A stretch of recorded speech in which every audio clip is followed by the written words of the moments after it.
অর্ধযুগ পর পরিবারের সদস্যদের সঙ্গে ঈদ করবেন খালেদা জিয়া। অর্ধযুগের বেশি সময় পর পরিবারের সদস্যদের সঙ্গে ঈদ উদ্যাপন করবেন বিএনপির চেয়ারপারসন খালেদা জিয়া। চিকিৎসার জন্য গত জানুয়ারিতে লন্ডনে আসেন তিনি। এখানে বড় ছেলে ও বিএনপির ভারপ্রাপ্ত চেয়ারম্যান তারেক রহমান, পুত্রবধূ, ছোট ছেলে আরাফাত রহমান কোকোর স্ত্রী ও ৩ নাতনির সঙ্গে পবিত্র ঈদুল ফিতর উদ্যাপন করবেন তিনি। সর্বশেষ ২০১৭ সালে চিকিৎসার জন্য লন্ডনে আসেন খালেদা জিয়া। ওই সময় তারেক রহমানের বাসায় অবস্থান করেন এবং পরিবারের সদস্যদের সঙ্গে ঈদুল আজহা উদ্যাপন করেন। এরপর দীর্ঘদিন কারাগারে থাকায় পরিবারের সদস্যদের সঙ্গে ঈদ উদ্যাপন করা হয়নি তার। উন্নত চিকিৎসার জন্য গত জানুয়ারি মাসে লন্ডনে আসেন বিএনপির চেয়ারপারসন। ৮ থেকে ২৪ জানুয়ারি পর্যন্ত তিনি লন্ডনের দ্য ক্লিনিক হাসপাতালে চিকিৎসাধীন ছিলেন। এরপর তারেক রহমানের বাসায় থেকে চিকিৎসা নিচ্ছেন। বাসায় ফেরার পর গত ২ মাসে খালেদা জিয়াকে আর হাসপাতালে নিতে হয়নি।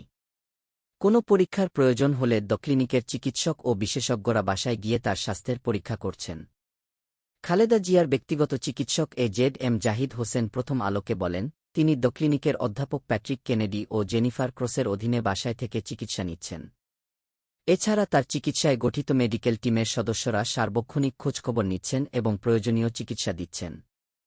খালেদা জিয়া কবে দেশে ফিরতে পারেন, এমন প্রশ্নের উত্তরে জাহিদ হোসেন বলেন, ঈদের পর তার চিকিৎসায় গঠিত মেডিকেল টিমের পরামর্শে তিনি এপ্রিলের যেকোনো দিন দেশে ফিরতে পারেন। তবে পুরো বিষয়টি মেডিকেল টিমের অনুমতির ওপর নির্ভর করছে। তারেক রহমানও শিগগিরই দেশে ফিরবেন বলে জানিয়েছেন তিনি। ৭৯ বছর বয়সী খালেদা জিয়া দীর্ঘদিন ধরে liver cirrhosis, kidney, heart, diabetes, arthritis সহ শারীরিক নানা অসুস্থতায় ভুগছেন। ২০১৮ সালে বিএনপির চেয়ারপারসনকে একটি দুর্নীতির মামলায় গ্রেপ্তার করা হয়েছিল। ওই মামলায় সাজা নিয়ে তিনি ২ বছরের বেশি সময় কারাগারে ছিলেন, কিন্তু বিএনপির নেত্রীর লিভার প্রতিস্থাপন খুব জরুরি হয়ে পড়েছে বলে বাংলাদেশের চিকিৎসকেরা অনেক দিন ধরে বলে আসছিলেন। এমন পরিস্থিতিতে দল ও পরিবারের পক্ষ থেকে ২০২০ সাল থেকে তৎকালীন আওয়ামী লীগ সরকারের কাছে বিদেশে চিকিৎসার অনুমতি চেয়ে কয়েক দফা আবেদন করা হয়, কিন্তু সেই সরকার তাতে সাড়া দেয়নি। গত ৫ আগস্ট ছাত্রজনতার অভ্যুত্থানে আওয়ামী লীগ সরকারের পতনের পর রাষ্ট্রপতির এক আদেশে খালেদা জিয়া মুক্তি পান।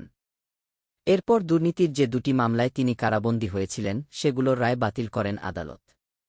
এরপর ৮ জানুয়ারি খালেদা জিয়া উন্নত চিকিৎসার জন্য লন্ডনে আসেন।